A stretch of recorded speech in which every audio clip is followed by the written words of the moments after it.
Before we get started in the class, please join me in invoking the Buddha's name 3 times. Namo Shakyamuni Buddha. Namo Shakyamuni Buddha. Namo Shakyamuni Buddha.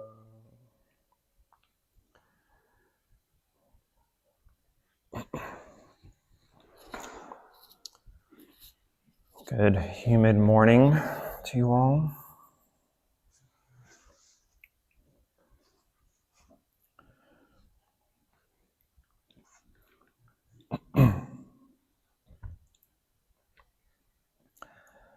Alrighty, so we are continuing on mindful observation in our meditation practice. So far we've covered observation of the breath, the body, feelings and sensations, and today we'll be going over thoughts, observing thoughts. So it won't be necessarily anything new and profound since a bazillion times, but one of the most important aspects of meditation, which is observation of our thoughts, right? Our thoughts are or at the very least, come to an understanding of how our thought process works in order to be able to be mindful and aware of them sooner rather than later, so they don't become destructive or unwholesome or negative. So as we've discussed before, the goal of our meditation, the goal of meditation in general, isn't to necessarily have no thinking, right? There's this kind of misconception that you sit down and just clear your mind, empty your mind, have no thoughts, no distractions, nothing that's arising, which is untrue, right? That's not the necessarily the goal for most of us, because the mind's going to do what the mind naturally does, just think, right? It's a habit. It's not a habit. It's a process. We're traveling to the past, or imagining the future, or worrying about things that haven't happened or doesn't really matter, right? And so we have this push and pull between past and future, right? Which I've said before, which is what the mind is obsessed with: time, obsessed with the past, obsessed with the future, because those are the only 2 times that the mind has any control over, right? You're sitting down, you're meditating on your breath or your object of meditation. All of a sudden, something that happened 3 years ago arises. You're like, you know what? I should have said this, or I should have done that. Happened. Or you're thinking, worrying about the future. What if you have any control over, please raise your hand. Yes? No? Nobody? All right. So nobody has a time machine, basically, right? If you do, please let me borrow it for at least 48 hours. There's lots of regrets I'd like to correct. But since we don't have that time machine, right, then we cannot go back to the past. But, and so as we meditate, we start to learn to step back from those thoughts and observe them instead of becoming them, right? Because we have this tendency this is a different Buddhist concept of anatta, self, which I won't go too much into because it's a huge topic all on its own, but we have this idea that, right? So do you have a hearer and a sayer in the mind, right? Is your mind saying something, there's something else hearing it? Then what is this thing, right? But anyway, that's beside the point. The point is we think, or we have this idea that whatever we think is me, right? My thoughts are me. My beliefs are me. My conceptions are me. My perceptions are me, right? My likes and dislikes, my comforts and discomforts, my ideas and opinions, all these things are me. Well, when we start to meditate deeply, right, and we start to observe and understand these thoughts, then we have an idea that, then we have an understanding that these thoughts aren't, right?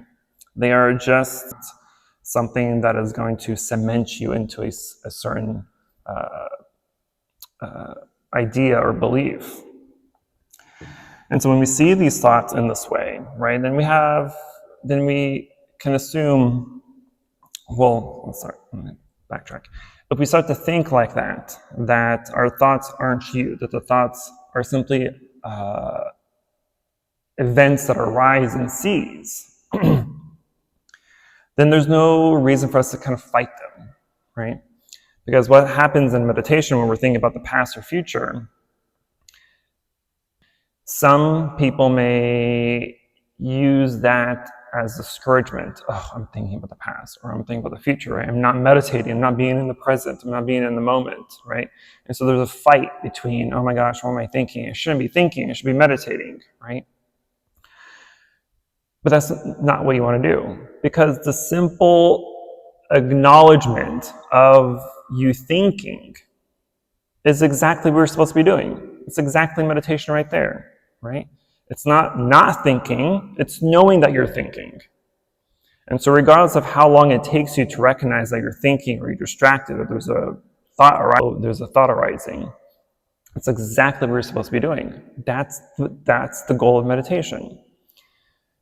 And as you start to practice and continue that, over time, it'll be your reaction or your awareness of these thoughts will come to you quicker and quicker, right? So last time it may have taken you a minute to recognize a thought. Next time it'll take you 59 seconds. Next time it'll take you 58 seconds, right? Yeah, you're shedding 1 second at a time, but still 1 second less than last time. And eventually, you're down to 0 seconds, right? And so your awareness, your recognition of distractions or thoughts that are arising become almost instantaneous, right? And so don't be discouraged seeing the mind wander, right? Because the wandering mind is what it's supposed to be doing, right? Same way your body breathes, your mind's going to think. There's no stopping it. What needs to happen is the observation of the mind, right? The same way we discussed last time of observing the breath, right? How the breath is breathing, right? We're the lip in your nostril to observe that breathing. So as you breathe in and you breathe out, is the air cold? Is it warm, right? Is the breath coarse? Is it smooth? Is it long? Is it short, right? You're making all these different observations of how the air, the breath feels, right? And so that's the observation of the breath. And then we did what? Of the body, right? Of how the body feels. The sensations of the body as you move, right? The body isn't always still. We're not statues, right? There's movement in the body. And typically, the most recognizable movement when we're sitting in meditation is either a twitching, right? Or our body adjusting, or the actual, the sensation of breathing, right? And we use another to follow the breath as we meditate. So as we sat, right, we started at the Anapana spot to be mindful of the breath, and we switched to kind of the back of the throat, down the neck, into the lungs, into the whole body, right? And so we can feel the breath throughout our whole body. We just have to kind of zone in, pay attention hard enough. You can observe that there's oxygen going into even our feet.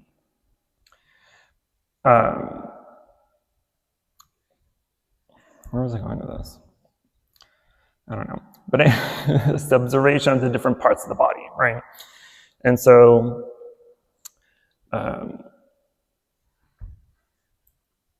that's what I was going. So just as our body breathes and body moves, right, the mind's going to think, it's going to wander.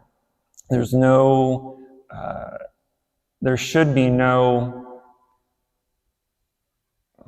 sort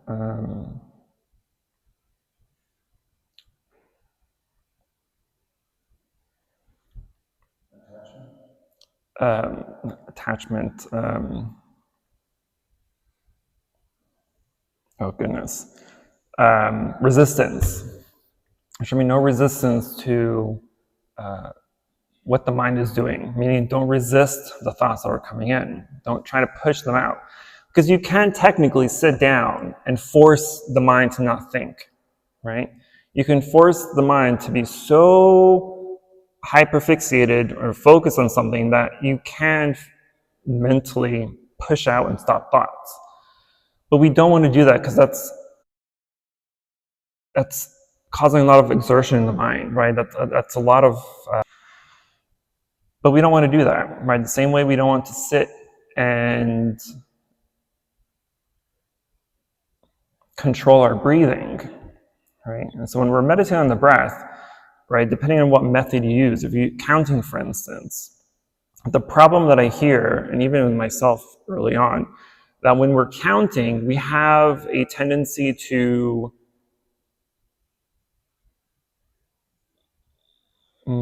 intentionally breathe and count, right? And so typically, for most people, they breathe, right? They're unnaturally breathing, and then they're counting. Well, let's just do a quick exercise, actually. I should have not said anything. We're going to count to 10 and then reverse back to 10, okay? So you're going to breathe in, breathe out, 1, in, out, 2, in, out, 3, up to 10, and then you're going to reverse from 10 to 1. So let's take a few moments here to do that.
You may have noticed the conscious inhale and exhale. Almost everybody, right? because when we're conscious of an inhale and exhale in this exercise, there is a very slight intention of that inhale and exhale, right? And so when we're breathing in and out, right? I count twice, so 1, 1, 2, 2, 3, 3. But I can feel that I'm forced, right?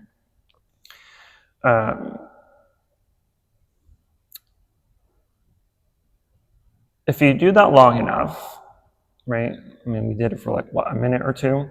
If you do that long enough, let's say for your full meditation session, or even just 10, 15 minutes, eventually your body is going to feel slightly exhausted because you're breathing, though you're breathing unnaturally, right? And so there's an unnatural movement and balance between the inhale and exhale. And then the body starts to get tired because you're basically exercising the lungs or entire body, and so it's going to get tired after a while. So if you do that later on, if you take a moment to just let it breathe and count, it's slightly more difficult because the body is doing something and your mind's trying to do something else, right? Your body and mind aren't synced, they're unbalanced. And so there's a resistance there. And so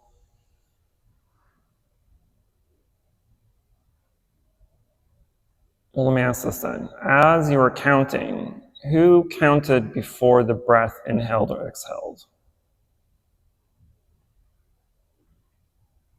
Who counted as you're inhaling or exhaling? Who counted after you've inhaled and exhaled? So everybody did something different, quite literally, right? The correct, there's not a really correct, but the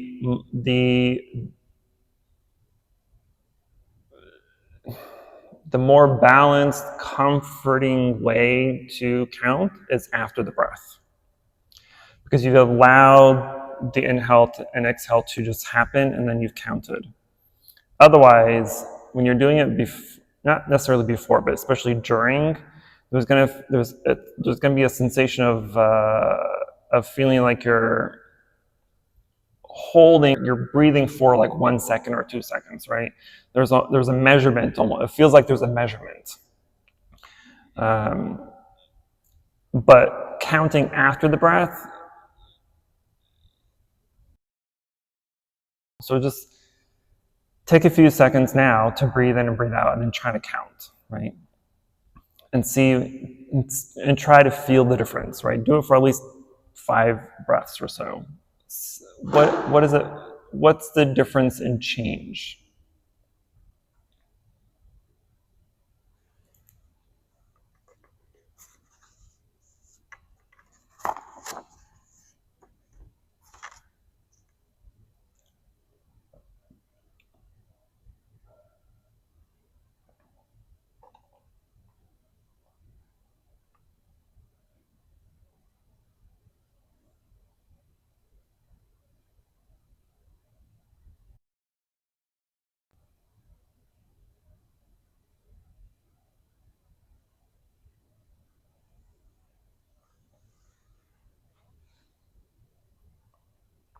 What'd you notice? Of anything? Sorry? Your mind won't let you do it. There's a resistance, right? It's like, I don't want to do that. It's not the right way to do this. It's more tedious, right?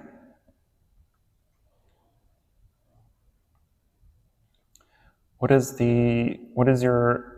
you thinking then? If there's a resistance, what's that resisting thought? Control, yeah. What else?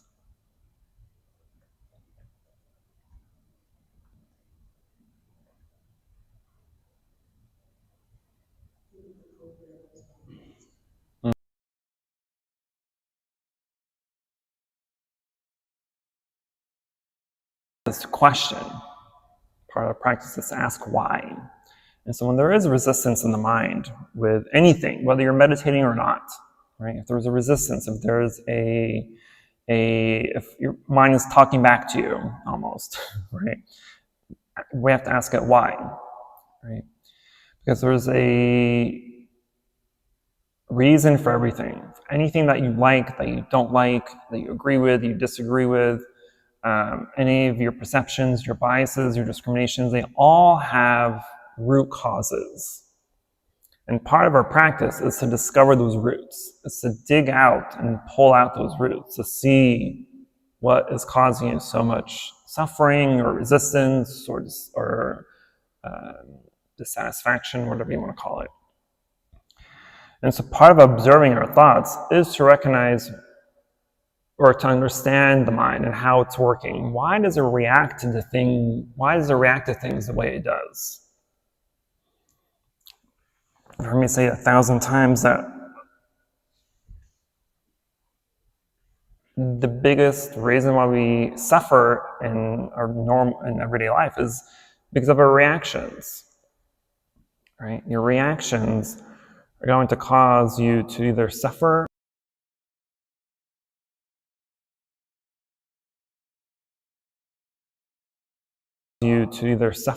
or to not suffer or to be neutral. Even pleasurable feelings cause suffering, because every pleasurable feeling will eventually cease. It'll stop. It goes back to either unpleasurable or neutral. And so it's impermanent. It's not lasting. If there's anything that's impermanent, it can never bring you happiness. It cannot bring you lasting happiness, nor can it bring you lasting suffering. If anything's impermanent, it comes and goes, right? So just like our thoughts, they arise and they change and they cease, they go away.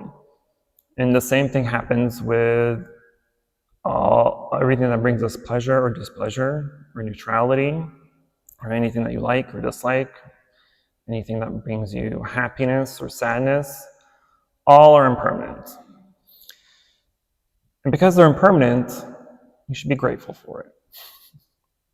Because that way we know that's not going to last.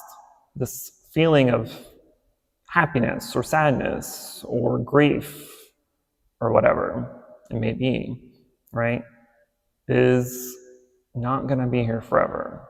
This will not last. And because of that, it makes that feeling a little bit more. And when death happens to someone close to you, right, a lot of people suffer so greatly from that loss, right, then their entire life is consumed around that grief, around that sadness. And it hinders their life, right? It hinders you from being able to enjoy life, be working or socializing or taking care of your family, right? And accept death for what it is, a natural part of life, right? Nothing lasts forever. You cannot point to any single thing in this world that will last forever. Things will last for a very long time, right? Like this building hopefully will last for a few hundred years, maybe. Probably not. It's already falling apart. But it still won't last forever. This world won't last forever, right? Scientifically, we already know we have about 5 billion years left, right, before we get consumed by the sun. 5 billion years too late, but whatever. And so not even our world won't last. Our galaxy won't last. This entire universe won't last forever. The problem is when death does happen, because we don't accept it, we don't acknowledge the death, the ending of something that we had cared for or loved, that's what causes suffering. So our suffering is because we are attached to that person. We wanted to hold on to that person for as long as possible. Yes, you love them, for them, but it doesn't mean that you own them, right? Because think of a relationship, right? If you're in a relationship and others that there's a sense of possession versus true care, true love, right? Because if you truly care or love someone, then there's no sensation of possession, right? Because how many times have we said, oh, this is my girl, this is my man, this is my wife, this is my husband. My, right? There's a sense of this belongs to me. And so when this person no longer belongs to you, we're like, oh crap, right? That's where the suffering comes along. Same thing with anything else that we own. Our phones, our houses, our cars. And so when we're observing our thoughts, we have to question why. Why do I feel this way? Why do I feel like I have to have this, or this belongs to me, or I don't like this, or I don't want this, or I believe in this way, or this is my beliefs, these are my opinions. They all come from somewhere, something, right? And it's important for us to understand what, when, and why, and where, really, right? Because if we can, then we have the ability to let go. We have the ability to understand the truth of reality. Understand the truth of how our mind works.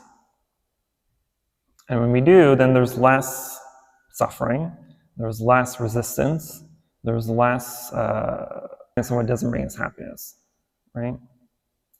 If you're actively trying to collect or to discover or to obtain anything that's going to bring you happiness, you've already caused your own suffering. This isn't to say, don't do things that makes you happy, right? What this is saying is, don't believe that only these circumstances will make you happy. If you have to have something that you believe will make you happy, well, I can guarantee you it'll also have to make you suffer. But if we are just living life and accepting things for what they are, then when they do disappear, or when we lose them, or whatever it may be, then we're not so attached.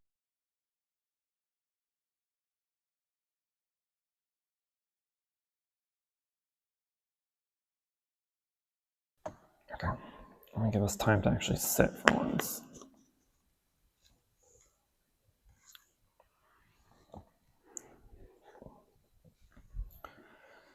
So that's our thoughts. Observing our thoughts. And so the other thing I also forgot to mention. So when we're doing, at least for today's sit, part of observing the thoughts, or either in any exercise that we're doing, is the practice of labeling. And so labeling, regardless of what we are meditating on, whether it's meditating on the breath, or the body, or the mind, or the environment, labeling becomes a very important practice because it helps us do a few things. One, it helps you create buckets.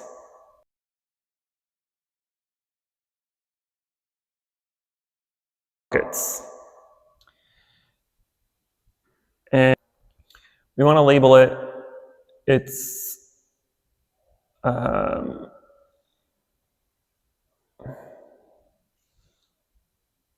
we want to label it, I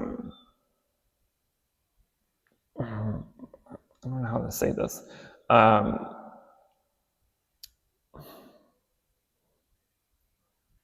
It's an inherent thing. So, for instance, the AC going on or off, or the door opening, or the dog's barking, all this is what? Noise, sound, right? And so the label should be sound.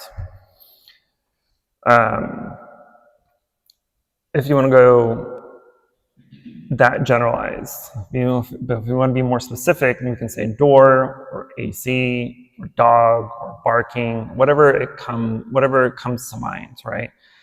But its main category would be sound, right? And so we can put it in the sound bucket. The point is when we create these buckets, at the end of our session, we can see how many labels are in each bucket, right? We're almost kind of like tallying votes, right? And we can see what kind of areas hinder us the most in a meditation, right? And depending on where you are, for instance, if you have more sound labels in your bucket than anything else, then this can give you an idea of, well, the environment isn't quiet enough for me, right? Not for me, but the environment isn't quiet enough, right? I need a quieter place. Or if you're feeling hungry or tired or restless, right? It could just be a time of day, right? Maybe it's too early, maybe it's too late. Maybe you need to eat first or take a nap first, right? So we really have to kind of doctor ourselves, right? You have to really start to see.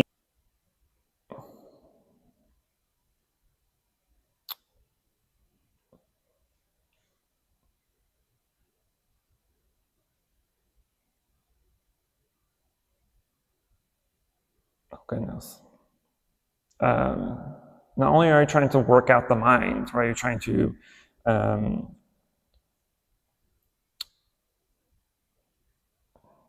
having a brain fart. Train, thank you. Jeez Louise. Not only are you trying to train the mind, right? The training itself, same way we have to train for anything else we do in life, whether it's working out, whether it's a new job or a new hobby or a new vocation, right? We always have to learn and train ourselves in doing something new, or an advancement. And so training the mind is exactly the same thing. But anyway, so labeling in that way, that's one aspect of labeling. The other, the more important reason for labeling is that it doesn't, for the most part, allow the mind to engage. Meaning that you're not entertaining these thoughts that arise, right? And so if you're sitting in meditation, the door opens, right? What we should be doing is just saying door or sound, right? But if you're not that mindful or not that aware of your meditation, then your mind's going to start to wander and create a whole story about this door opening and asking questions like who it is.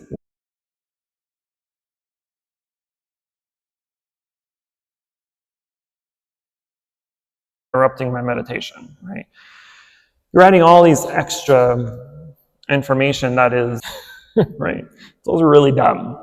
It wants to know, right? It's very gossip oriented.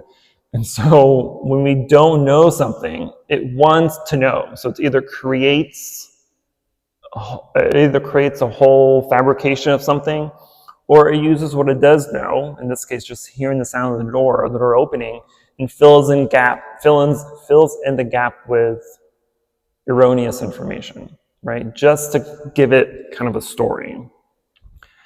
And that's one of the things we want to stop our mind doing, is creating these false perceptions.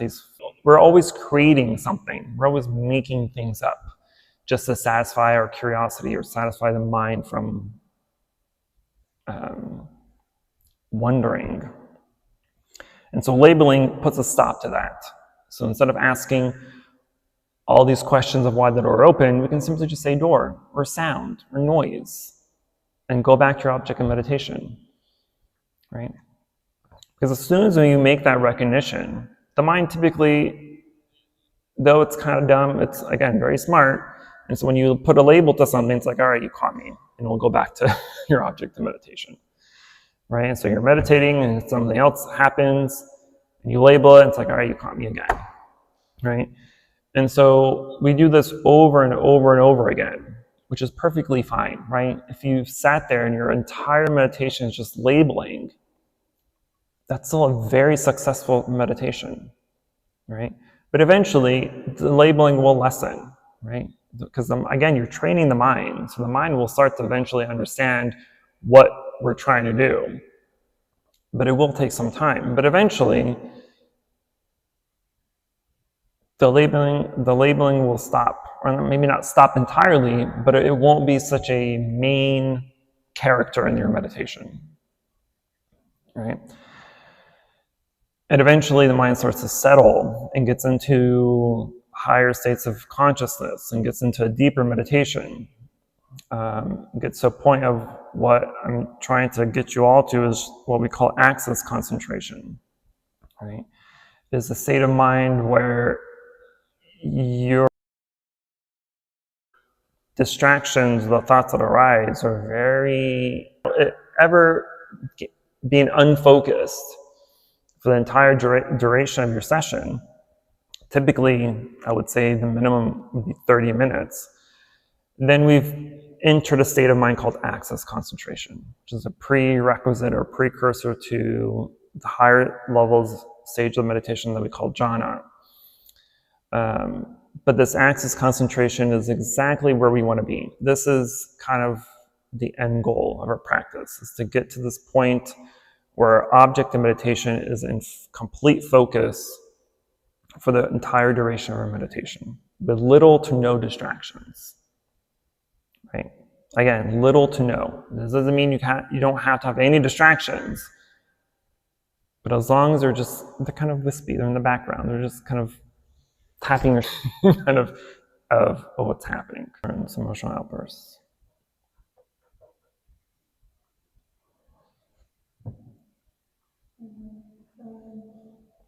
How can meditation help for overthinking? How can meditation help with overthinking? Well,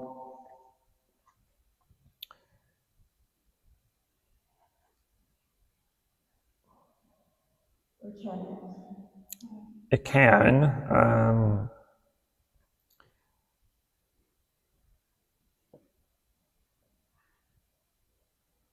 You do the same thing that you would in meditation. So in meditation, when we're thinking, what do you do? What are you supposed to do? observe it? It's more direct, almost, right? Because when we're in meditation, it's easy to see the thinking. It's easy to recognize that because we're trying to do something, in this case, meditate, and the thoughts come and go and whatever. So we know it. It's very easy to see, right? It's kind of like we're in a dark room and someone has a flashlight on the other side, right? It's easily seen. We can easily see that light. But if you're in a bright daylight and someone has a flashlight on, it's difficult to see that flashlight, right? And so that's kind of how our everyday life is, right? We're in the complete sun.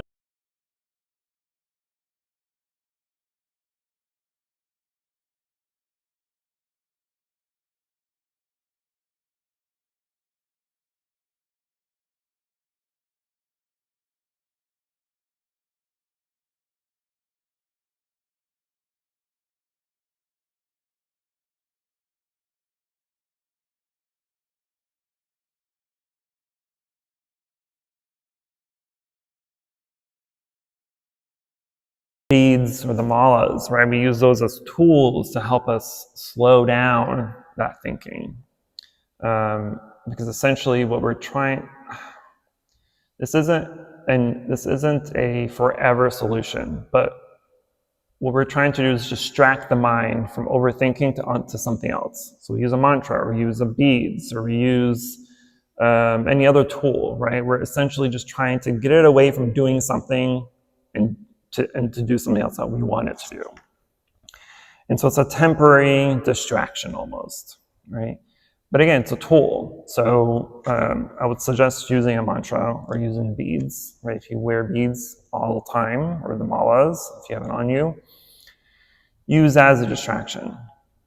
Kind of the same thing, especially when we're thinking negatively, unwholesome thoughts, right? One of the exercises So we're literally shifting our negative thought into something positive. So we're just thinking of something positive, right? It doesn't have to be on the same kind of topic or characteristic, but if we're thinking unwholesomely, the antidote is to think about something that's wholesome. If we're thinking negative towards someone, then the antidote is to think of something positive for someone else, right? So it's a shift. And so the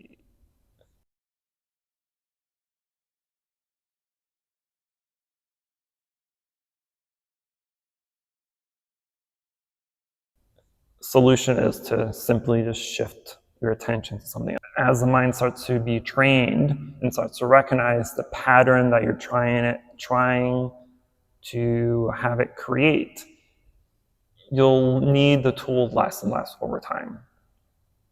Eventually you stop using tools. Like I've stopped using malas, although I should. But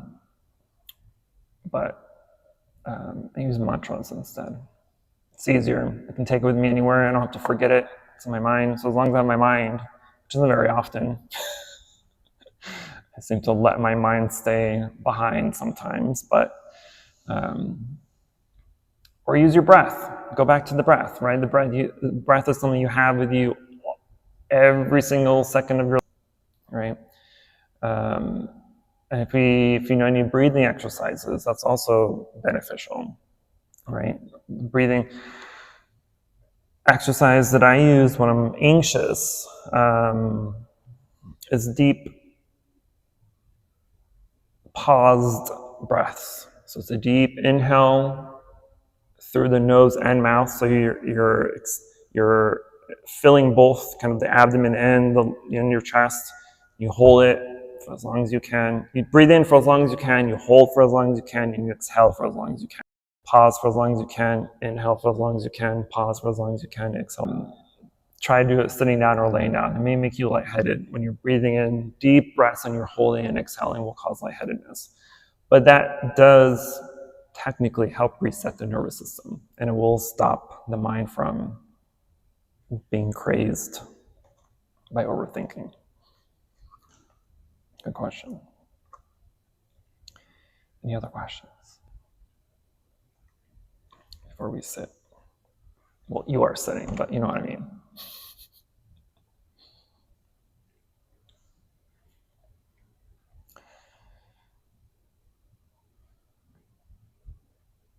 All right, well, if there's no other questions, then do a quick stretch if you need, and then we will sit for meditation.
Welcome back.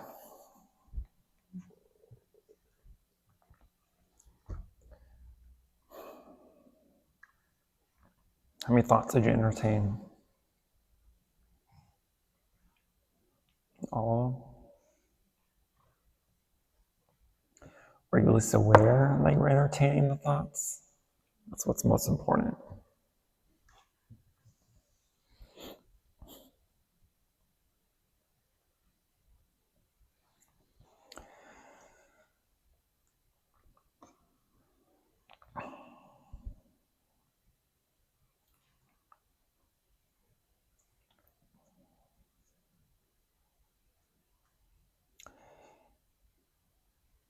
The one thing that will, when we're doing any kind of exercise, counting or observing or the, changes of location, whatever, at first, all these methods are typically very effective. All these exercises are typically very effective. But eventually, after some time, they will start to be ineffective. And you'll start to notice that your mind is starting to multitask. It's concentrating or it's focusing on the object of meditation and doing its exercise and thinking about lunch or dinner or where you're going to. And the multitasking part, right, of counting the breath and thinking about lunch is typically more dangerous than shifting from counting the breath to totally entertaining the thought, right? It's going to be an either or, right? There's no and, right, when we're meditating. And when there's an and, that's where it starts to become a little, you're quite literally just wasting your time, right? Because at the back of my mind, I'm counting and meditating, right? And so the mind will start to think that that's okay, which in turn will start to make you think that that's okay, when it's really not. Because at least if you're totally counting and then shift to totally thinking about something else and you've dropped the counting, at that point, at least you can say, oh, I've stopped counting, I've lost track of my object of meditation, I'm thinking, you label it and you go back to the object of meditation, right? So it's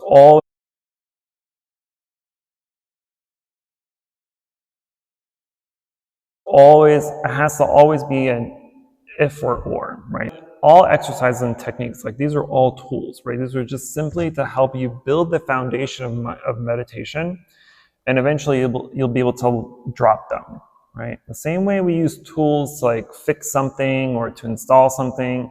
Once we're done with it, we put it away, right? We don't hold on to it. We don't carry it with us everywhere we go.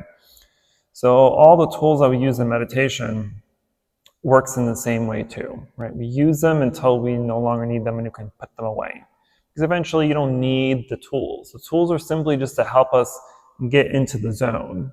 And then once we're in the zone and we're in this correct state of mind of meditation, we simply just be, right? And so, keep that in mind. But the tools aka the exercises and the different techniques we use, and the duration of my meditation. I only need it for the first 5-10 minutes to kind of, again, get into the zone, and then my mind kind of just melts into whatever it is I'm in, right? Because eventually, as I mentioned earlier, the goal of our meditation is to get into this state of mind called access concentration. And access concentration, we have gone through these what we call the 5 jhana factors, right? Which is I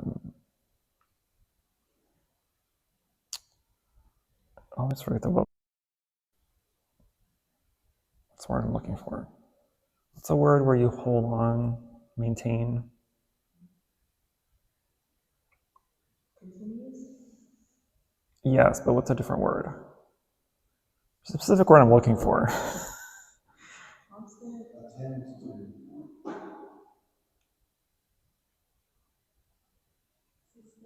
Sustain. Thank you. Sustained. So there's initial concentration, there's sustained concentration. Initial concentration is simply just the very starting stages of your meditation, right? You sit, you correct your posture, you get comfortable, you start your exercise, your breathing meditation. And the initial is the kind of going back and forth between the object of meditation and any distractions or thoughts that may arise, right? And so it's a continuous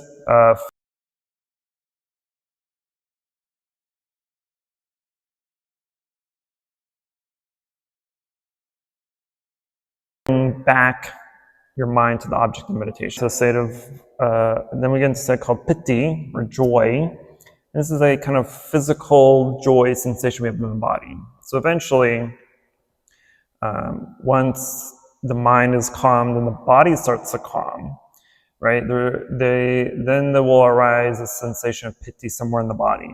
For me, it's always in the hands, right? It's kind of a tingling, kind of warm, good feeling somewhere in the body, right? It could be in the mind, it could be in the heart. If you're doing like metta meditation, loving kindness meditation, or compassion meditation, or it can be in the, literally anywhere in the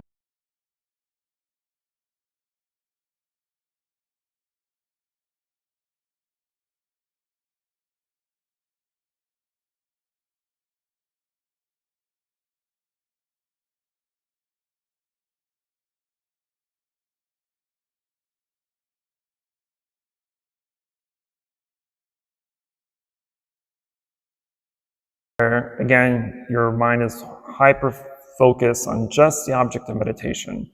And then the combination of all these factors puts us in the stage called access concentration.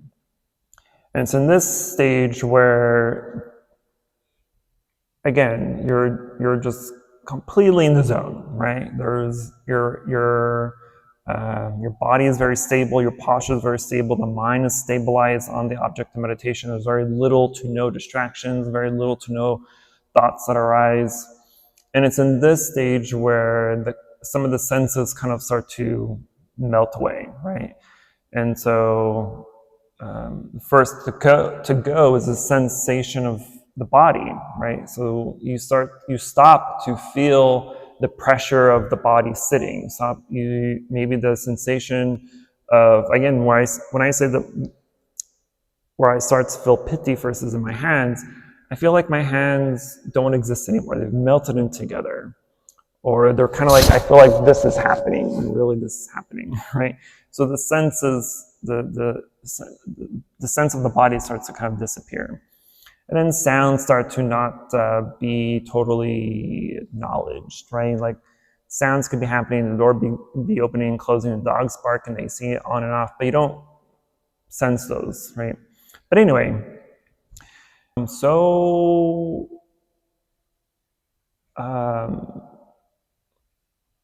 shallow and so subtle that it almost feels like you're not even breathing at all, right? This is typically how our normal breath is, right? This is kind of like when we're sleeping. This is the same rhythm of our breath follows as well, where it's just very shallow, it's very subtle, it's very light, almost feels like you're not breathing at all. And that's the most obvious sign. However, one thing I want to say about that is, if you do get there and notice that, the easiest way to break that concentration is to take a deep breath or to sigh.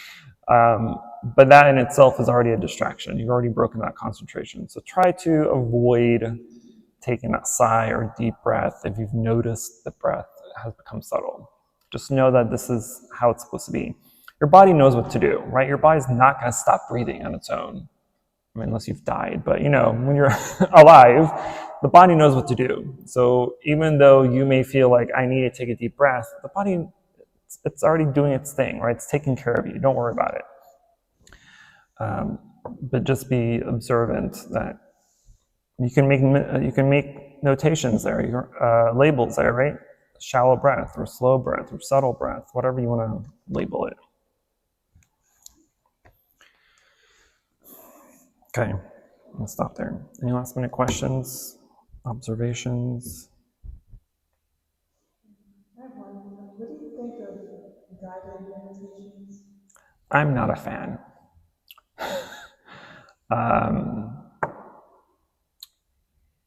I think they may be conducive for those that are new to meditation, because it's a helpful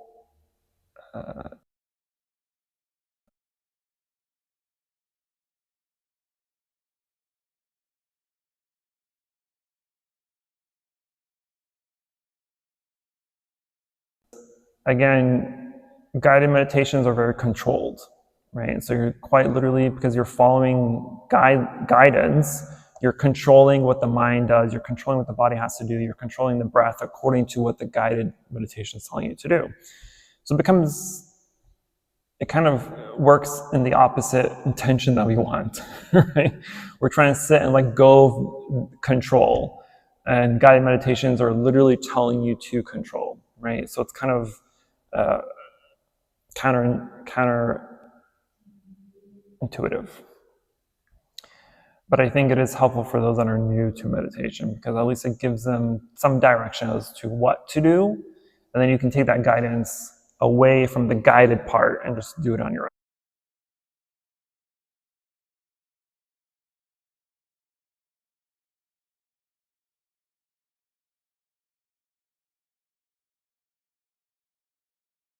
For me, it's ineffective.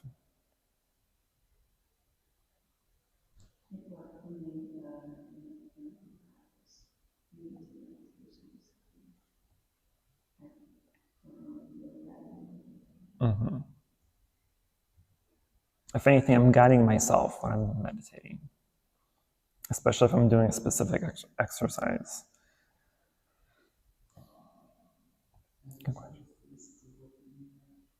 I'm sorry? Are you supposed to be still not moving? Yes, for the most part.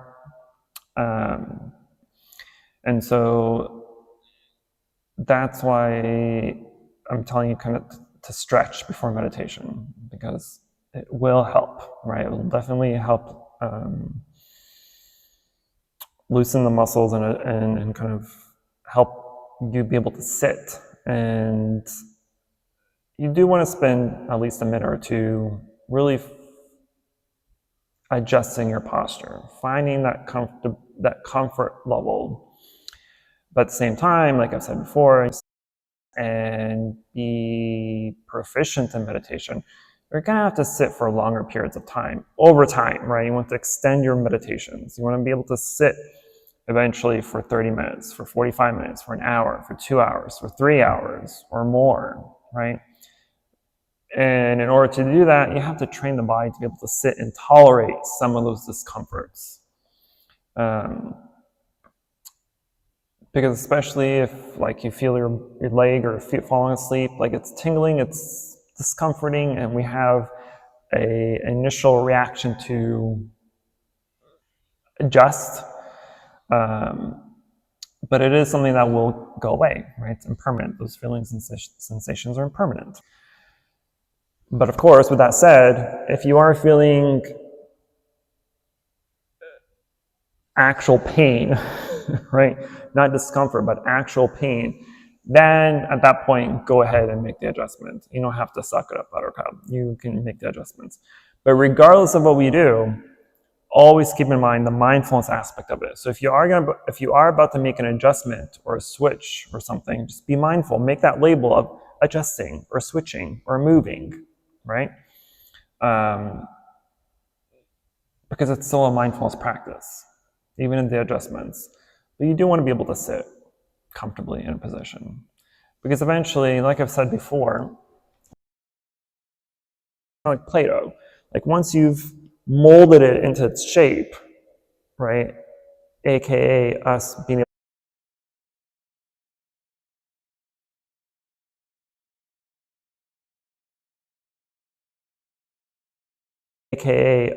able to make the adjustments and the comfortability in our body. So when you're sitting upright and you're meditating, if you get distracted, after a while, if you're unmindful of it, you start to slouch, right? Your shoulders start to sink in, and the next thing you know it, you're like laying on the floor, and you're not even aware of it.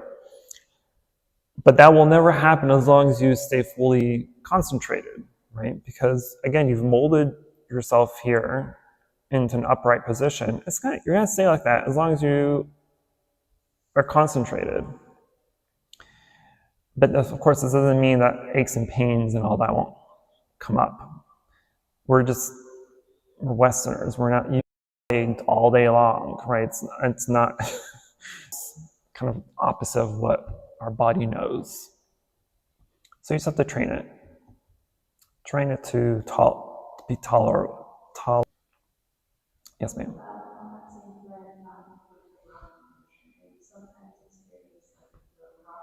Mm-hmm.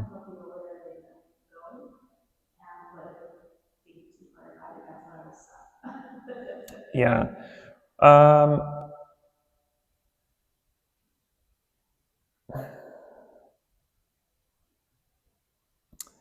The rocking is also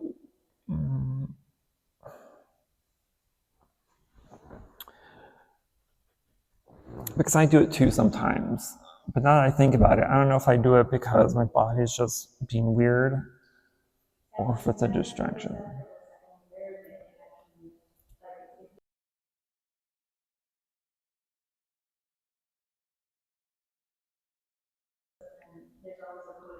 Like a thought that arises. As long as I've labeled it and I've noticed and recognized it, it'll just naturally stop. So I think, at least for me, the rocking works in the same way. But I think that's what needs to happen. It's just the awareness of it, the labeling of it, and stopping it. Because I think another thing that happens with the rocking, it eventually starts rocking too much, and it takes away. And it's, depending on the direction that you're rocking, it can also lead to the shift into an incorrect posture, right? So it can cause, the slouching or the shoulders to kind of roll in. And so again, just treat it like you would treat in.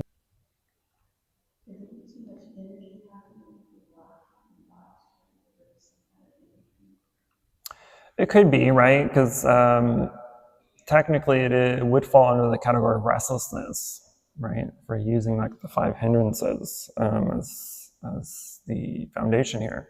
It is restlessness, right? And restlessness for meditation is having too much energy.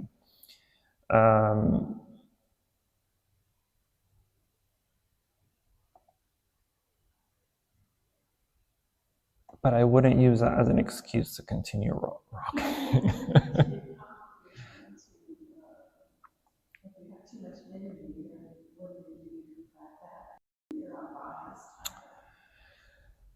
It depends on how much energy is too much, right? Because rocking doesn't necessarily mean we have too much energy, because it's not exerting the body much. It almost feels like it feels effortless. It would feel like more effort to try to stop it. Right. You can get up and walk and walk meditation and it's No, absolutely. And one of the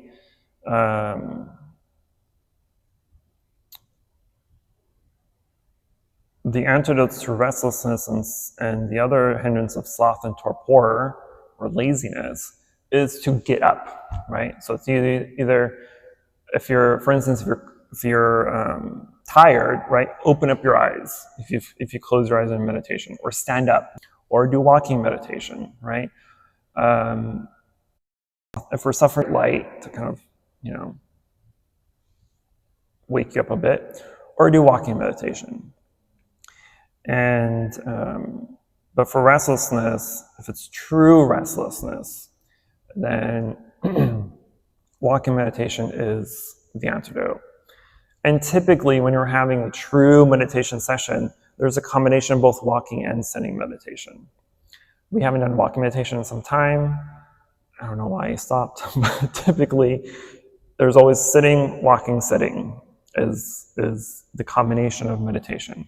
So for instance, in our upcoming retreat that we have, that I was about to mention, on June 13, right, is our meditation retreat. The way of combination of sitting, walking, sitting, walking, sitting, walking. Because it'll help. It's all day from 6 a.m. to 6 p.m. So I doubt anybody has too much energy, but that's the antidote. Good call out. Anything else?